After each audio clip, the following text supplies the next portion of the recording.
Magandang araw mga kaibigan. Ito, update sa nangyayari ngayon na Blue Ribbon Committee hearing, pangatlo ito. Nako, nandun si Congressman Toby Chanco, yung USB na gusto niya sanang ipakita sa House hearing na hindi pinayagan. Ito, ipinakita niya na sa Senate Blue Ribbon Committee at wala na, nanginginig na sa takot yung si Congressman Saldico na sentro nitong USB na ito. Pakinggan natin. Ang sinasabi ko lang po is... Yan, si Congressman yan po Toby yung Chanco na yan. nakita ko. Kasi normally, kung kunyari, yan po yung request ko, dapat ako yung proponent. At ako rin po yung congressional district.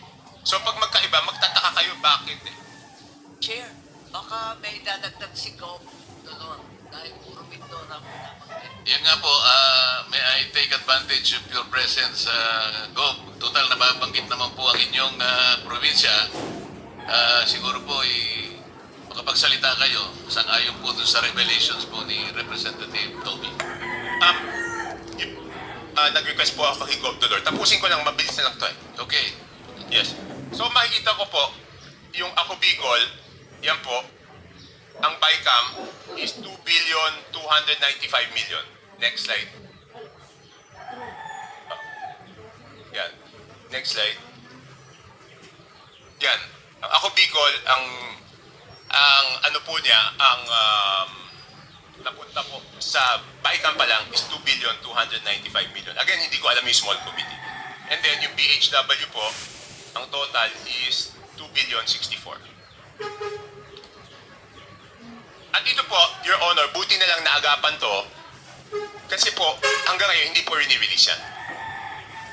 Kasi nung natuklasan na ganyan, nakakapagduda, hindi po rini-release. Your Honor, pwede po ako magtanong kay Yusek Cathy. Meron lang ako gusto i-clarify, Your Honor. Please proceed.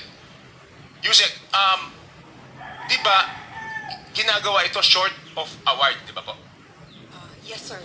Kapag na lumabas na po yung GAA, pwede na po silang mag-advance procurement short of award hanggang ma-download po yung pondo sa implementing office. Okay.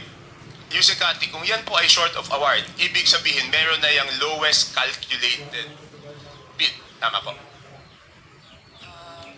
I'm not very familiar Yes, with most procurement. probably. Most probably. Hindi, ganito lang po, Point of Your order, Honor. Mr. Chair. Yes. With all due respect, Mr. Chair, point of order po. What is the point of order? Just to remind all of us, Mr. Chair, na the resource person, if wanting to field a question to another resource person, must do it only through the chair po. Hindi sila pwedeng diretsyon. Pinayagan ko naman po, kaya para maka-economize ng time, kaya total Alright, mas Mr. katabi Chair, naman I sila. submit. Thank you. Thank you for Sorry. sorry. Most sorry. probably, Your Honor. Your Honor, pwede bang malaman kay Yusek Cathy kung, hindi, pwede na lang po ganito, Your Honor. Pwede pong hingi na lang kay Yusek Cathy i-check kung meron na po itong lowest calculated bid short of award. At kung merong lowest calculated bid short of award, isubmit po sa committee ninyo kung natuloy yung bidding, kung sino po yung most probably na mananalo kasi siya po yung lowest calculated bid. Sa tingin ko napakahalaga yung para sa inyong committee, Your Honor. Thank you, Rep. Toby. I think that is in order sa Yusek Cathy. I think you should Yes, Your Honor. submit to the committee kung alin na dito yung binabanggit ni Rep. Toby na nagkaroon na ng what is your term?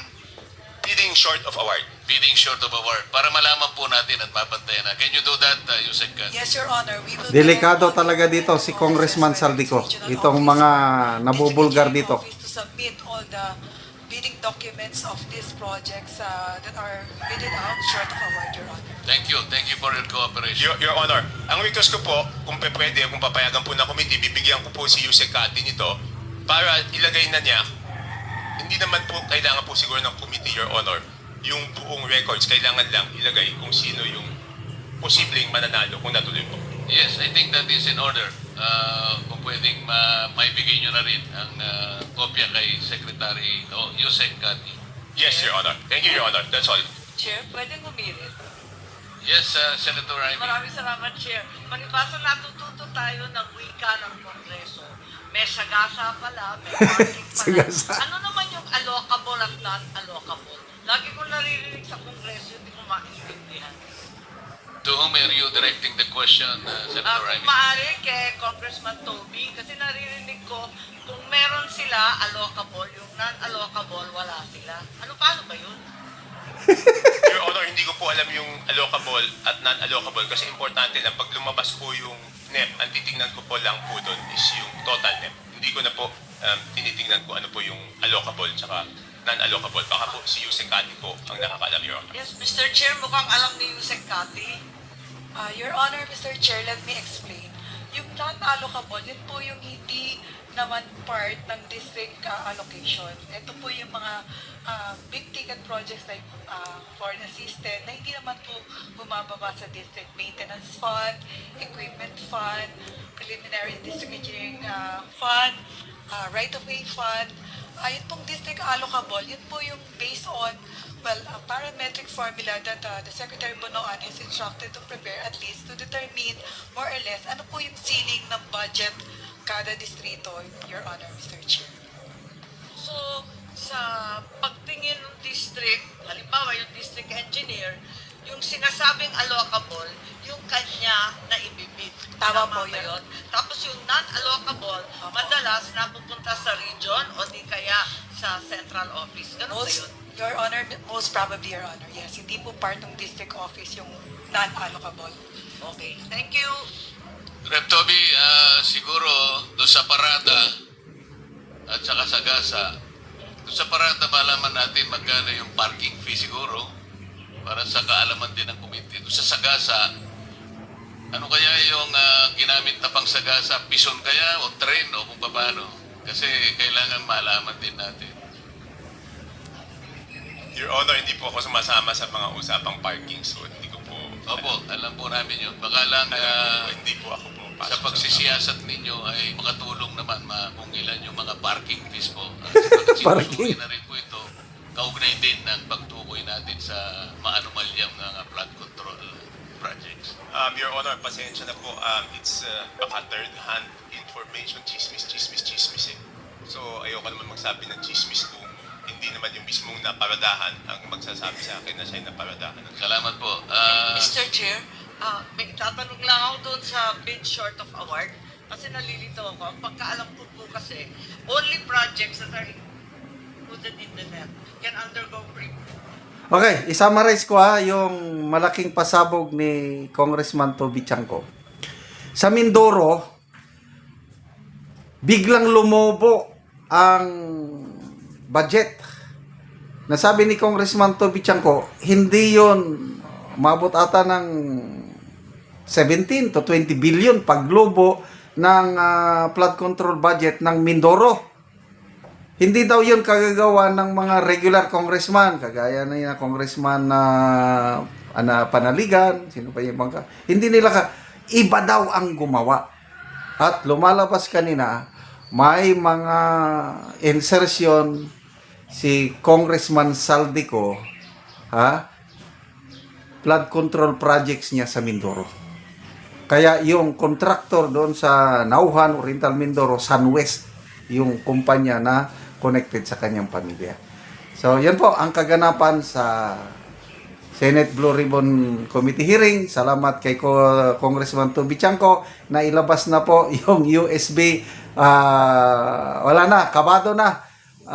Alam na ng sambayanan kung ano yung laman, lalo na yung mga insertion ni Congressman Saldi ko. Okay, salamat mga kaibigan sa inyong pagsubaybay sa ating channel.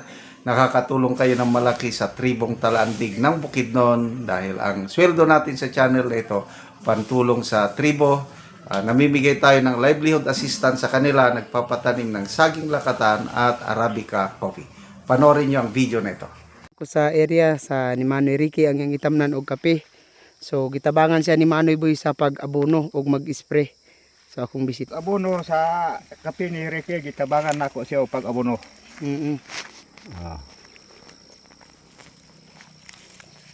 So muna ni ang itsura sa kape ni Manoy Ricky nga isa pa ka bulan karong adlaw. Tagtunga-tunga sa kutsara sa duha ka bangag. Naa sa ibabaw ang bangag. So, isa pa siya ka bulan maayo na ang tubo.